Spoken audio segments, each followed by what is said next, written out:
Welcome back to the Ish the Trapper slash whatever you want to call it podcast. This is what episode like 4 of it of the podcast, and we still don't have a name. We still I don't even know which episode this is, bro. We swear we recorded 4 podcasts, and now we feel like we're Joe Rogan or something like that. We feel like we're like veterans when it comes down to this stuff. How are you, my friend? I'm doing good, bro. Doing good. What about you, bro? You doing great. So I'm going to Miami on Saturday. It's gonna be lit. Yes, sir, bro. Going for 3 weeks. This whole company is under me now, you know. Bro, what if you come back and there is no company, bro? That's definitely a possibility. But I did hire security now, so good luck trying anything, buddy. No one's gonna. I'm gonna talk to him. I'm gonna say, hey, this guy's trying to run off with the company, bro. Be careful. So yeah, he's gonna make sure everything's good to go. If all you guys don't understand, we have security now, official security. I'm a VIP person now, so I need security. I have a lot of expensive assets in the company and all the office space and all that stuff in general. So we needed some security because it's scary, man. It's scary waking up and knowing, are my computers still there upstairs? It's scary, bro. So people be, like coming out here, bro, trying to ruin our business, man. There's always gonna be haters, bro. There's gonna be haters just because you're doing something and they're not doing something. They're gonna hate. That's how the earth is programmed. The earth is programmed to normalize the life that you're living. So if you're living a low life and someone's living a high life, you're going to go attack that high life guy. And the same way for the high life people. The high life people make fun of the low life people because they're not the same. Whenever you're not the same, there's always going to be some kind of targeting or a judging or something like that. You judge the rich, I judge the poor. That's how it works. Totally, yeah. So that's a great mindset. That's a great way to enter into what we want to talk about today. So guys, today's conversation is going to be talking about sales. A lot of people. This is probably the most important conversation that we're ever going to have on this podcast. Like, this is it. If you watch podcasts, whatever this is, you will understand such a good fundamental sales. And listen, who am I to talk about sales, right? I only made $1 million, okay? That's nothing. But I learned from the professionals, the experts, the legends of sales. I'm not learning from my own personal experiences. I'm learning from people that learned this stuff, that spent their whole lives, 50 years plus, learning sales, learning how to communicate with people, learning how to talk to people. So this information that you're going to be getting isn't from a 22-year-old entrepreneur.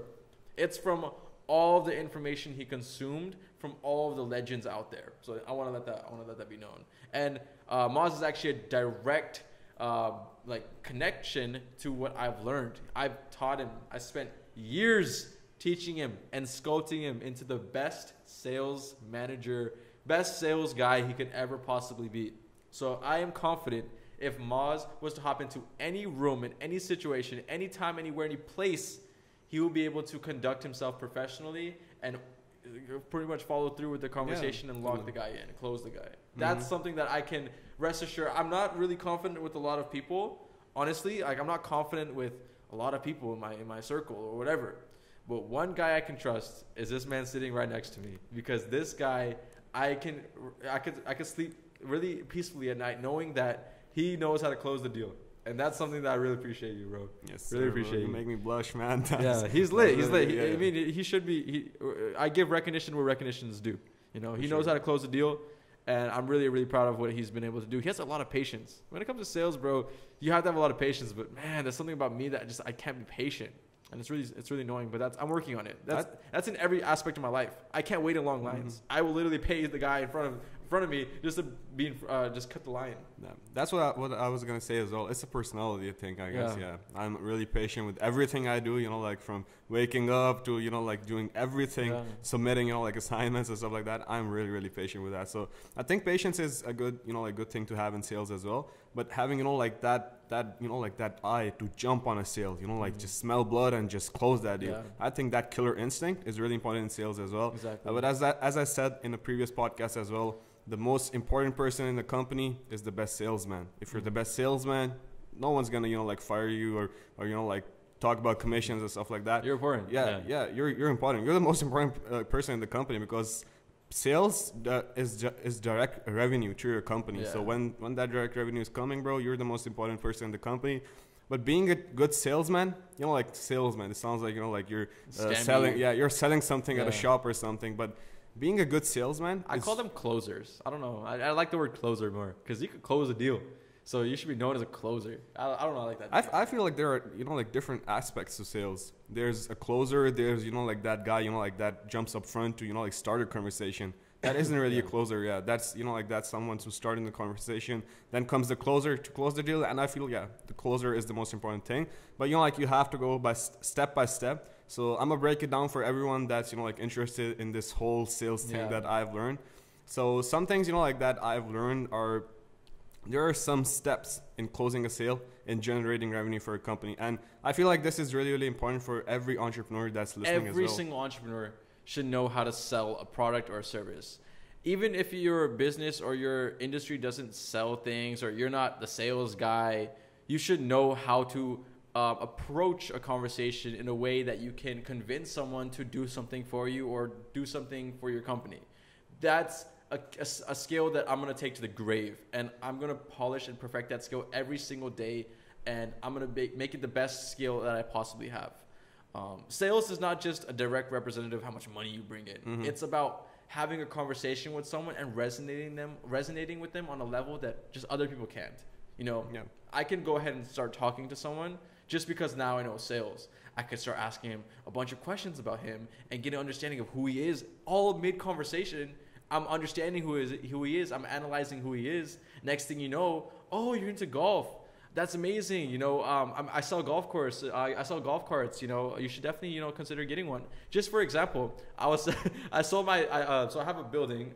You know, I have a construction property that I'm building, and I went to the dentist just the other day, and I ran into the owner, and I was just talking to him. I'm like, hey, how's business? How's everything going? How was COVID? Blah blah blah. Because I hadn't seen him since before COVID. And he was like, yeah, everything's good. How's everything with you? I'm like, yeah, man, I finally got into real estate. He's like, wow, dude, you're so young, you got into real estate. I'm like, yeah, dude. So I seen that you have this kind of building. I have the same kind of building. He's like, what? You have a building? And I was like, yeah. So I have the building. And I basically what I said is, dude, you should totally franchise this. I think that you do really good stuff with this company. And he's like, yeah, I'm down, dude. Give me your number and let's talk. Boom, look like this. I literally just had a conversation. I didn't have to. I could just walk out and be like, okay, I'm done with my you know, teeth whitening, whatever. I had the conversation. I was like, yeah, man, you should totally, you know, we should sit down and have a conversation about, you know, maybe potentially franchising your company. And he was like, wow, done, let's do it. And then boom, you know, you see how, like, you know, sales could not only help you in selling a service, product, or whatever, you could help and better your conversations and, you know, approach them in a different level that other people just can't. Also, there is no shame in this, bro. There is no shame. People, you know, like people feel shameful that they're, you know, like the sales representative and the CEO as well. Yeah. But I feel like there is no shame in learning, and obviously, you know, like giving yourself, you know, that baseline of I can learn from anyone, even if he's junior to me. I think that's a really, really good. Yeah, that's a really, really good, you know, like skill to have. Really good. You know, like you have to be patient with people, but if your junior is selling better than you must really, really learn from that as well. You know, like I feel like there are a lot of aspects, and obviously, you know, like you don't have to be riding your ego. You know, like I'm the CEO. How is this guy selling more than me? I'm the best salesman. I'm just not trying enough. Maybe he's doing something better than you, and always learning and always doing that. So yeah, bro, the whole breakdown of selling something comes down to one basic. You must know your product ins and outs. You must know it from A to Z. You must know what you're selling before you can sell it to someone. When, you know, like when an trainee comes into the company, the first thing that I tell him for the first week, we're paying him for this week. The first thing I tell him for the first week is understand what you're selling. Study the product. Don't, you know, like don't conversate with someone. You can study the, you know, like the DMs that we've already had, but never start conversating with someone before knowing what you're selling. Because some questions, you know, like some people, there are some generic questions, and then there are some complicated and intricate questions. The generic questions, obviously anyone can answer them. Even the client knows what, you know, like what answer he's expecting. But some, you know, like intricate questions, if you don't know what you're selling, you can't answer them for sure. I 100% agree. So that's the first step. Knowing what you're selling is the first step. And you have to be a master at, you know, what your product is, what your service is. That's just so important, analyzing and understanding your product. Because, like, if I was to talk to a client or whoever, even if they have years of experience I could match their years of experience. Why? Because I know my services. I know it from the in. I've done this. I literally built this company. I know everything. The fact that like I know everything from the photoshopping to the video editing to the podcast creation. I know everything in my company. There's nothing that I don't know. I'm not trying to use this as an ego thing. It's just that I learned everything before I implemented someone in that specific section of my business. That's what we do with the interns as well. Yeah. Like we revolve them around all departments before they settle into one. Yeah. Every person that comes into this company, for all the people listening, that if you guys want some advice on how to bring an intern into your company, he should know everything about your company. He shouldn't just know that, okay, I'm really good at video editing, so I'm just going to stick to video editing, but I don't know how to go close a sale, or I don't know how to do something. He will have a rotation, a rotation within every single one of our departments, and he will get an understanding of how sales works, how to do a video editing, how to do Photoshop, how to do his operations. He will understand everything. So when he comes into my business and he's a full-on contract employee, I will pretty much, he will be like a polished, shiny version of himself that he wasn't before. And that's important. Yeah, that's really important as well. So the next step after, you know everything about your company is to get to know the person that you're trying to sell your service or a package or whatever to. Yeah. So if you're selling a service to someone, like Austin, bro, like what kind of if you're like, for example, I'm selling, like an email marketing software to someone. Okay. I'm going to ask him, bro, what kind of revenue are you generating right now? If you're comfortable telling me, he's going to say, bro, like, and in a year, I'm generating like $500,000 for a bigger business, obviously. Okay. Yeah. So I'm selling him a service. He says, bro, I'm generating $500,000. So by the end of this year, if it's the starting of the year, by the end of this year, what kind of, like milestone do you want to touch? He's going to be like, bro, maybe if I can double it to, like $1 million this year, that'd be really, really great. So that gives you, like a huge lead. You can close this client because he has aspirations. Yeah. He wants to grow, and your service can make him grow. Yeah. So coming to this conclusion that your service can help him grow is a really big point, bro. Yeah. Why? Because you can sell the service now. Yeah. So what's going to be the next step, bro? You know that you can sell this. Yeah. So let me introduce you, let me introduce you to this product that can solve this problem for you. That can make you jump from 500,000 to 1 million. Yeah. It's going to be interesting. And the best part about it is now you have a way to pretty much have him understand how you're going to do that. So you're going to be like, okay, so now you need to get to $1 million, right? This year, this is your goal. And now this is how I'm going to help you get to that level. I have this amazing software. This software pretty much allows us to track anyone within your target audience. And without having to spend tens of thousands of dollars on Facebook, you can do this relatively for a fraction of the cost and get maybe 3x max results. How? We do all of the work for you. We handle the headaches, we handle the targeting, we handle the data collection. But what we're actually going to be doing with all this data is we're going to be sending it to your company. We're going to be having curious people that want to buy your service or product to your company. And they're going to just keep flowing to your company. And all you have to do, we will do all the work for you. We'll bring tens of thousands of people to your DM. All you have to do is just close them. That's all you have to do, and you will make $1 million if you use our services and products. Because we have other businesses that are using our service and products, and they're doing exactly the same thing. We're bringing in so much traffic, and they're closing all that traffic. So yeah. Also, adding to that, bro, you can package your services as additions. Mm-hmm. So you're selling like an email software to someone. You're gonna say, bro, yeah, there are gonna be a lot of DMs coming to your DM. A lot of people interested coming to your messages, DMs. Yeah, a lot of messages coming to your DMs. Maybe we can maybe we can get like a contract, and we can close these DMs for you. Mm-hmm. That's another service that your company is offering. Yeah, boom. So packaging them together. Maybe your DMs will get flooded. Maybe we can build you a website. That is another thing our company is offering. Yeah. So packaging them, unpackaging. Maybe you're expected to close a $500 deal with this client. Yeah. In this call, and you come out with 2,000 secured. Why? Because you know how to how to problem solve for a person. Mm-hmm. Yes. Yeah. So upselling is amazing. So what Maz is basically trying to explain is, if someone's going to need a lead generation software, what they're going to basically need is a place to put all that data and a place to send that data when they're trying to run campaigns. This is a big old circle that a business needs. They need a bunch of pillars in their company. There's I can name 10 right now, but you need all these pillars to make the foundation and to make the roof, which you're going to be collecting your money on. Okay, so all that money that's raining, it's going to collect on that roof, and you're going to pile it up on that roof. How you make that roof? You need your 4 pillars. How do you have those 4 pillars? You come to a business like us, and we'll build those 4 pillars for you. You can't go out there and build the 4 pillars yourself. You're not experienced. So that's how companies, they're good at what they're doing. They're good at washing cars. They're good at being an attorney. They're good at being an engineer or dentist, plumber, whatever. But they're not good at building those pillars that we are good at. And we know how to build those pillars. We have the thickest pillars. We have the best pillars. We have the pillars that will last 10 years, And once they invest into those pillars, all you got to do is put the roof, collect the money, and there you go. It's game plan from there.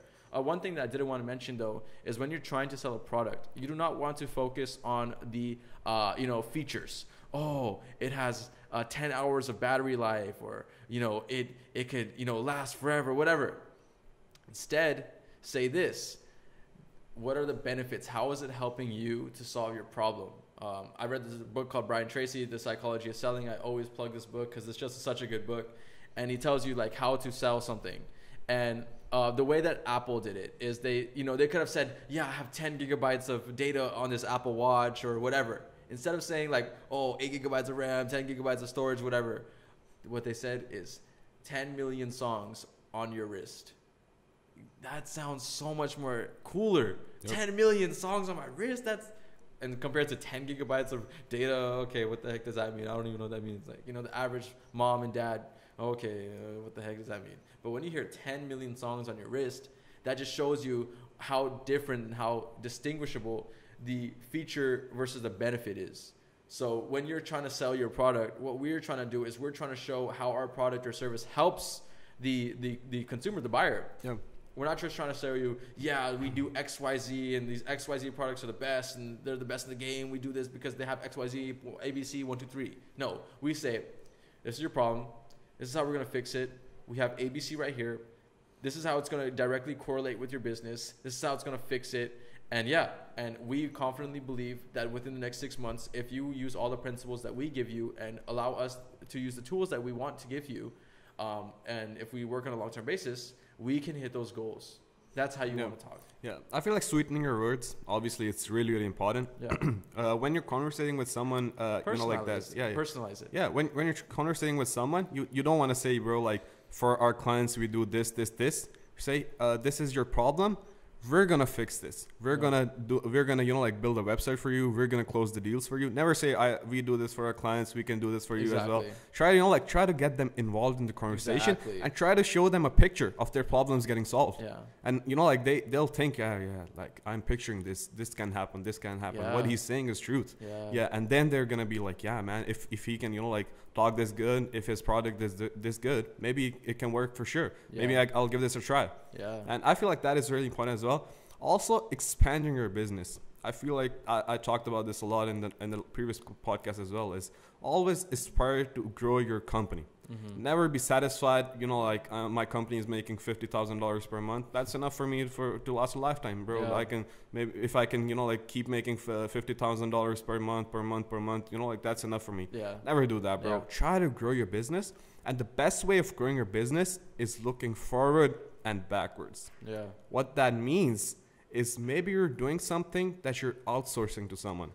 Just as an example, so our company officially got partnered with Genius, and we're doing Genius blogs for our clients. Okay.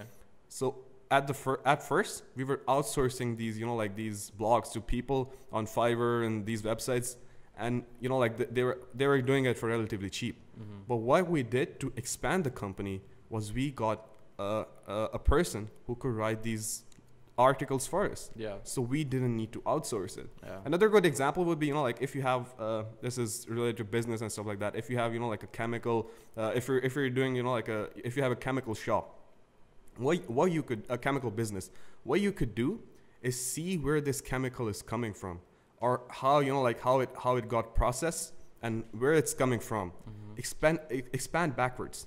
Get that machine that's, processing that chemical, and then you can do that directly. Yeah. And then, look where your chemical is going. Maybe your chemical is going to, developing tires for cars and stuff like that. Get that machinery and develop the tires yourself. So now you're all business in one. Yeah, I think that's the best way to explain who does that is Tesla. They pretty much built their whole system. They don't rely on anyone, and when they do rely on someone, they expand until the point where they could take the person that they're relying on and bring it and incorporate into their own company. It's called retrograde manufacturing. This is a really awesome way to do things, and that's my whole life. I literally did everything like that. Like, I found out who runs these campaigns, or where can I outsource these campaigns from? I found the Fiverr guys, but where are the Fiverr guys going? And then I found the source, the main source. And now that's where I pretty much integrated into my business, similar with the distribution, everything. I found out who was the real distributor. Is it that company, or is it that company, or is it this source? And I found the source and I integrated it into my company. So what I was basically trying to explain is, when you're building a business, you want to take out all the middlemen, because you want to basically have full control of whatever happens. Because if, let's just say, the middleman dies or gets in a car crash or whatever, Yeah, you're out of business. You're done, because the middleman was talking directly with the supplier. So if you don't have that middleman anymore, you have to go find a middleman, or you're done. You're done. You have to go find another middleman, because you don't know who the source is. So once you have the sources within your business, you are fully independent and capable of doing major things that other people just can't do. Also, try to grow in your circle. I feel like, just as an example, like Shahid Khan, he's one of the biggest businessmen in America right now. What he started off his business doing was selling spare parts to contractors. And now what he's doing is he's selling those spare parts directly to Toyota and these other companies. So he basically took out that middleman that he was selling parts to, and now he's selling those parts directly. And what he's aspiring to do is he's aspiring to make his own cars that'll need those spare parts. So it's basically expanding forward, expanding backwards, and it comes back to that point. Never be satisfied with what you're making. That isn't what an entrepreneur does. Yeah. Let's go back to sales. So let's just say, for example, I'm a client, and what will you say to this rejection? Let me think about it. What will you say? There's a lot of ways to tackle this word, the sentence, let me think about it. What is your opinion? I'll share mine after, because I've done research about this. I think you should share your first. Yeah. You think so? Yeah. You don't have a fair objection to this, or I have answers, but those are really relevant to context. I'll need some context to answer that question. Gotcha. Yeah, it's all about context. Yeah. So when someone says, let me think about it. Yeah, exactly. The same thing with me, context. But like, before even the conversation begins, I like to brief the person on exactly what the intention of this call is and what I want the outcome to be. I don't want the outcome to be this, but I want the outcome to be yes or no answer. I don't want you to say, let me think about it. I need more time. What do you need to think about? What do you still have a question about, so I can answer it and we can move forward? That's the main way you want to tackle it. You pretty much say, let me think about it. I'm on the phone with you. How about let's think about it together? How can we move forward and do business today? What will it take? And what answers do you need to your questions that I can help you with? I'm here. Let's do it. And then, I need to talk to my wife. Sir, if I'm being dead honest, if your wife believes in your company, or if she wants to see you succeed, she will never say no to this opportunity. You will talk to her, and 10 out of 10 times she will say yes, because if she wants you to succeed, she will help you, or she will let you buy this product. Man, it's a bad time in the year. If you wait till 6 months from now, it's going to be even worse, because this service is going to help your business grow. So if you're not using the service for the next 6 months, you're compromising, losing more and more money every single month you don't have this service. So potentially, if this service could increase your sales by 30% every month, 30 times 6, whatever that number is, that's how much potential gain you're losing just by waiting 6 months. So you see how I got I got all these answers right there in the back of my head, just ready to go. And these are things that I learned from Grant Cardone, the Closer Survival Guide. He has literally a booklet of all of the objections people have and what he says in these closing statements. And it's so good. I'm going to make you read it. It's so good. Sure. The Closer Survival Guide. If you guys read that book, you will basically know all the objections that I'm saying. Dan Locke is good too, but I don't like his books. I don't recommend them. FU Money was trash. But what I'm trying to say is there's always some kind of rebuttal that you want to pretty much use when there's that kind of objection. Yeah. Also, there are some kind of clients. There are different types of clients that Brian Tracy explains in his books. Yeah. I feel like you can do it justice if you can explain those. The type of clients? Yeah, that are serious, they're non-serious, and going into a call. So I'll explain it on my own. So there are some clients that are there to just waste your time, man. They're there to, like just bug you. They don't have anything to do. They think you don't have anything to do, and they're there to waste your time. And I feel like, like you get the idea pretty quick. That this comes with experience. Obviously, like if you jump into a cold call just from the get-go, you won't understand this. But there are some things that some people say that make you, like think that this guy is wasting my time. So what you want to do with those clients is just get to the point quickly. Just get to the point, bro. Like, are you interested in our services? Yes, no. If he says yes, I'll think about it. Don't try to close him like Ish told you previously. Just say, okay, bro, just think about it and let me know when you have an answer. Because you have a pretty certain idea that this guy isn't gonna buy my product. If you can secure this guy, then you're the best salesperson in the world. Like, trust. So for the second guy, who's the second guy, Ish? The second guy is the analytical guy. This guy is going to pretty much go through every single aspect of your service or product. He's going to look at every single detail to the exact point. And he's going to make sure that it's the right decision. It makes sense. The quadratic formula checks out with the slope my equals mx plus b times to the power of 10. He's going to do everything he can to analyze every single part of the service to make sure it's the best service for him. These clients are good, but they're not the best because they are going to waste a lot of your time. And, you could spend that same time on finding the right golden ticket clients, the golden egg clients, the really, the best ones. But I would totally, if I was, a sales guy going in and trying to lock this guy in, you get him, you explain him things. But if he keeps going in detail, he's hesitant, and I wouldn't recommend selling to him because he's just going to keep asking another question. If you sell him, good, but don't get discouraged if you can't sell the guy. It's a 50-50 chance with those guys, the analytical ones. Then comes the third guy. The third guy is eager to buy your services. Yeah. He's already done his research. He's already, ran his formulas, quadratic formulas. He's already sold. So what you want to do with this client is not waste your time. Just get straight to the point of, him purchasing your service.